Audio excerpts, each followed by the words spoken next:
कहानी की शुरुआत एक लड़की से होती है जिसका नाम कोटनी होता है और यह लड़की ड्राइव कर रही होती है और इसके साथ इसकी बहन भी होती है। तब इसके मोबाइल में रिंग बजता है जिसकी वजह से वो डिस्ट्रैक्ट हो जाती है और उसकी गाड़ी का एक्सीडेंट हो जाता है। इस एक्सीडेंट में कोटनी तो बच जाती है लेकिन उसकी बहन की मौत हो जाती है।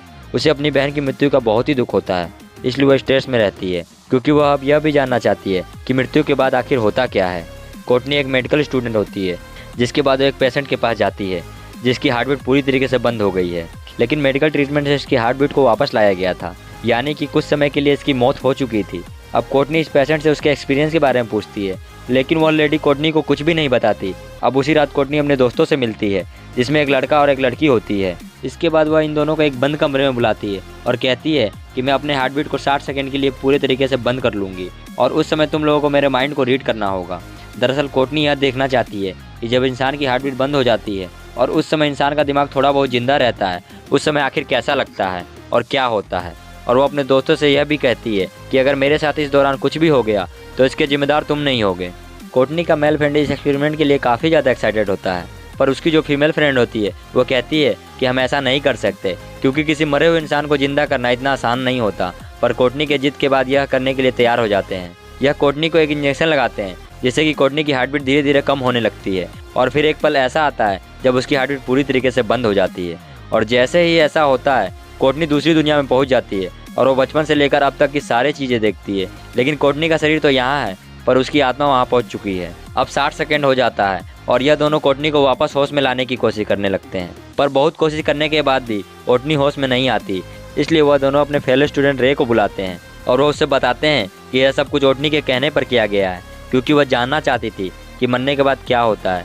अब वो स्टूडेंट कोटनी के हार्ट में पाइप डाल देता है ताकि वह पंप कर सके। कोटनी के हार्ट बीट को बंद हुए अप्रोक्स 2 मिनट हो गए थे। वहीं पर कोटनी के दिमाग को दिखाया जाता है जो कि दूसरी दुनिया में पहुंच जाता है और इस दुनिया में कोटनी को बहुत ही अच्छा फील हो रहा था। तभी कोटनी की हार्ट बीट पंप करने लगती है और इसके बाद कोटनी पूरे तरीके से नॉर्मल हालत में आ जाती है। और अब जब कोटनी पूरे तरीके से नॉर्मल हाल में आ जाती है तो सभी उसके ब्रेन को मॉनिटर करते हैं और यह देखते हैं कि जब उसकी हार्ट बीट बंद हुई थी तो उसका ब्रेन पूरी तरीके से ब्लैक होना शुरू हो गया था, लेकिन उसके ब्रेन के 2 हिस्सों में बहुत बड़ा बदलाव आ गया था। उसमें से एक हिस्सा वह होता है जहाँ से इंसान प्यार, नफरत, भूख, प्यास को एहसास करता है और दूसरा हिस्सा वह है जहाँ पर इंसान भावनाओं और इंसानियत तनाव को महसूस करता है। लेकिन कोटनी ने इसके बाद बहुत कुछ फील किया होता है। उसकी लाइफ में एक अलग ही अवेयरनेस आ जाती है जिससे कि वो मेंटली और फिजिकली दोनों ही स्ट्रांग हो जाती है। और ऐसा इसलिए होता है क्योंकि जब उसकी सांसें बंद होती है और वह एक दूसरी दुनिया में चली जाती है तो उसने एक पल में अपनी ज़िंदगी की बहुत सारे पलों को देख लिया था और उसकी पुरानी यादें जितनी भी थी वो सभी रिकॉल हो जाती है। और अब वो इतनी स्ट्रांग हो जाती है कि वह 20 मील रनिंग करके आती है और उसके दिमाग की क्षमता भी बहुत तेज़ बढ़ जाती है। स्टूडेंट और लेक्चरर उसकी तेज़ दिमाग को देखकर पूरी तरीके से हैरान हो जाते हैं। साथ ही वो 12 साल पहले पियानो बजाती थी, वह वैसे ही पियानो बजाना स्टार्ट कर देती है। और अब जो कोटनी के और भी फ्रेंड्स है वह भी इस एक्सपेरिमेंट को करना चाहते हैं और इस एक्सपेरिमेंट का नाम रखा जाता है। अब जो कोटनी का मेल फ्रेंड है जो सबसे पहले कोटनी के साथ था वह इस एक्सपेरिमेंट को करता है और जब उसकी आत्मा दूसरी दुनिया में जाती है तो वह अपनी एक्स गर्लफ्रेंड को देखता है जो प्रेग्नेंट होती है और जब उसे उसका साथ देना चाहिए था तो उसने उसका साथ छोड़ दिया था, इसलिए उसका गिल्टी से अब भी फील होता है। इसके बाद यही एक्सपेरिमेंट कोटनी की फीमेल फ्रेंड पर होता है और उसे याद आता है कि जब वो स्कूल में थी वहाँ पर एक ब्रिलियंट स्टूडेंट थी जिससे उसे बहुत जलन होती थी। जिसके बाद उसने एक दिन उसकी प्राइवेट पिक्चर को सोशल मीडिया पर वायरल कर दिया जिससे उस लड़की की बहुत ज़्यादा बदनामी हुई और उसने स्कूल छोड़ दिया। इसके बाद यह एक्सपेरिमेंट मार्लो पर किया जाता है। मार्लो को याद आता है कि उसका एक दोस्त था जो बीमार था। मार्लो ने उसे जानबूझकर दवा की ओवरडोज दे दी थी जिसकी वजह से उसकी मौत हो जाती है। यानी कि जब यह लोग अपनी हार्टबीट को बंद करते हैं और इनका ब्रेन पूरी तरीके से एक्टिव होता है तो इनकी पास्ट की यादों को भी प्रेजेंट में ले आता है। लेकिन इसमें सिर्फ अच्छी यादें नहीं होती बल्कि उसमें बुरी आदतें भी होती है। और अब 4 लोगों के ऊपर यह एक्सपेरिमेंट हो चुका है, लेकिन रे जिसने कोटनी को बचाया था वह यह एक्सपेरिमेंट अपने ऊपर नहीं करवाता। अब यहाँ पर तभी सिक्योरिटी आ जाती है और यह सब यहाँ से भागकर एक पार्टी में चले जाते हैं जहाँ पर कोटनी को अपनी बहन का साया दिखाई देता है जिसकी एक्सीडेंट में मौत हो जाती है और वह उस साया का पीछा करती है और एक गाड़ी के पास पहुंच जाती है। और जब वो गाड़ी के ग्लास से अंदर देखती है तो उसे उसकी बहन दिखाई देती है जिसे देखकर वह डर जाती है। और इसके बाद सीन शिफ्ट होता है और कोटनी के फ्रेंड को दिखाया जाता है जिसने अपनी प्रेग्नेंट गर्लफ्रेंड को छोड़ दिया था। और जब वो अपने कमरे में आता है तो वहाँ पर उसे किसी बच्चे की रोने की आवाज़ सुनाई देती है।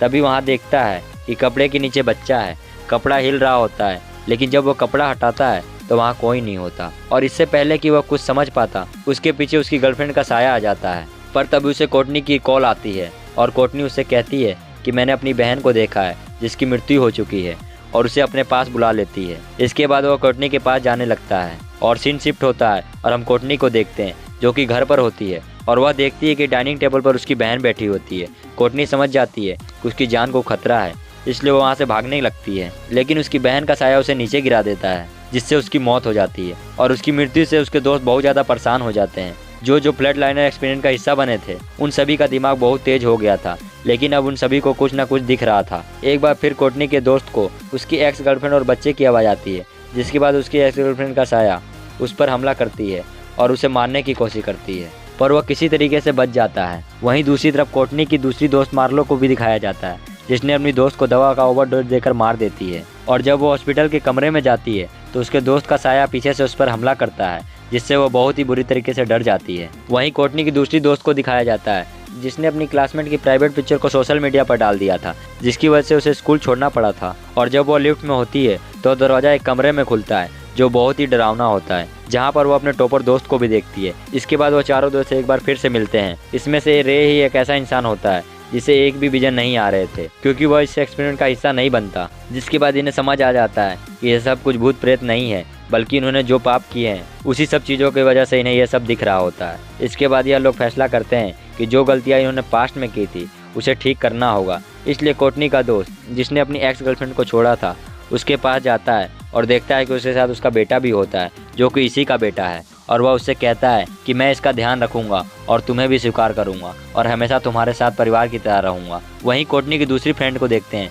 जिसने अपनी क्लास की टॉपर की प्राइवेट पिक्चर सोशल मीडिया पर डाला था, और वह उससे मिलती है और माफ़ी मांगती है। वो लड़की भी उसे माफ़ कर देती है। इसके बाद उन दोनों के विजन आना बंद हो जाते हैं, क्योंकि दोनों ने अपनी गलतियों की माफ़ी मांग ली थी। लेकिन कोर्टनी की तीसरी दोस्त भी अपनी गलतियों की माफ़ी मांगना चाहती है, क्योंकि उसे विजन अभी तक आ रहे थे, क्योंकि उसका दोस्त मर चुका था, इसलिए वो माफ़ी नहीं मांग पाई थी। इसलिए वो फैसला करती है कि वो एक बार फिर से फ्लड लाइनर एक्सपेरिमेंट करेगी और वो वहाँ जाकर उससे माफ़ी मांगेगी। जिसके बाद वो हॉस्पिटल में जाती है और वो अपने दोस्तों को मैसेज कर देती है कि वो दोबारा एक्सपेरिमेंट कर रही है। जिसके बाद उसके दोस्त वहाँ पर आ जाते हैं। तब तक उसका दिमाग दूसरी दुनिया में पहुँच जाता है और माफ़ी मांगने के लिए अपने दोस्त को ढूंढने लगती है, और उसका दोस्त उसे मिल जाता है और वह उससे माफ़ी मांगती है। लेकिन उसका दोस्त उठकर उसे हॉस्पिटल के बेड पर लिटा देता है और तभी हमें तूफान आता दिखाई देता है, जिसमें मार्लो खींची चली जा रही थी। तभी उसके सामने कोर्टनी आती है। वह उससे कहती है कि जब तक तुम खुद को माफ़ नहीं करोगी तब तक तुम इससे नहीं निकल पाओगी। वहीं हमें दिखाया जाता है कि मार्लो के सांस बंद हुए अब 5 मिनट हो चुका था। उसके दोस्त उसकी हार्ट बीट को एक्टिव करने की कोशिश कर रहे हैं, लेकिन उसकी हार्ट बीट वापस नहीं आती।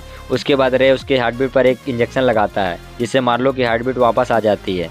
और मार्लो जब पूरी तरीके से ठीक हो जाती है तो वह कॉलेज की टीम के पास जाती है और सारा सच बता देती है कि किस तरीके से उसने ओवरडोज देकर अपने दोस्त को मार दिया था। जिसके बाद उसको कुछ दिन के लिए ट्रायल पर रखा जाता है। इसके बाद वो सभी लोग मिलते हैं और कोर्टनी के लैपटॉप को नदी में फेंक देते हैं, जिसमें फ्लड लाइनर एक्सपेरिमेंट की पूरी डिटेल होती है, ताकि उनके बाद ये एक्सपेरिमेंट कोई भी ना करे। दरअसल ये लोग जब एक्सपेरिमेंट का हिस्सा बने थे तो इनके दिमाग के कुछ हिस्से एक्टिव हो गए थे, जिससे ये लोग बहुत ज़्यादा इंटेलिजेंट हो गए थे। साथ ही उनके दिमाग का वह भी हिस्सा बढ़ गया था जहाँ पर इंसान की अपनी गिल्टी दर्द और पश्चाताप होते हैं। इसलिए इन्हें वही दिख रहा था जहाँ पर इन्हें लग रहा था कि इन्होंने जीवन में बहुत गलती की है, और यह गलती इन पर इतनी हावी हो जाती है या किसी के ना होते हुए भी खुद को नुकसान पहुंचाते हैं। जिस तरह कोर्टनी को लगा था कि अपनी बहन की मौत की जिम्मेदार वह है, इसलिए वह जब विजन में अपनी बहन को सामने देखती है तो वह डर कर गिर जाती है, जबकि वहाँ पर कोई नहीं होता। इसलिए लाइफ में इंसान को कोई भी गलती नहीं करनी चाहिए जिससे किसी का नुकसान हो, और किसी के बारे में बुरा नहीं सोचना चाहिए। और अगर आपने आज तक किसी के साथ बुरा किया है या किसी को बुरा बोला है, और अगर आपको उसका पश्चाताप दिल से है, तो उससे माफ़ी जरूर मांगिएगा। इसी के साथ ये मूवी यहीं पर ख़त्म होती है।